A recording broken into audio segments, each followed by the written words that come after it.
వరద ముంపుకు సంబంధించి నరేంద్ర మోడీ సర్కారు ఆంధ్రప్రదేశ్ విషయంలో కీలకమైనటువంటి అడుగు వేసింది.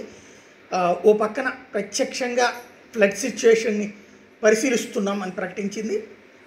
హోంశాఖ ఈ వ్యవహారం మీదన ఫాలోఅప్ చేస్తుంది. హోంశాఖకు సంబంధించి ఇప్పుడు ఒక కమిటీని ఆంధ్రప్రదేశ్కి పంపిస్తోంది.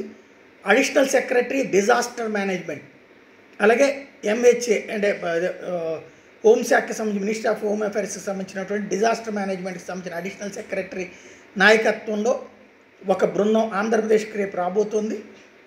ఆన్ ద స్పాట్ అక్కడే అసెస్మెంట్ చేస్తారు. ఫ్లడ్ మేనేజ్మెంట్ వీటిట్లో ఎలా వచ్చింది, ఎందుకు వచ్చింది, ఎట్లా పోయింది, ఏం జరిగింది అన్నటువంటిది.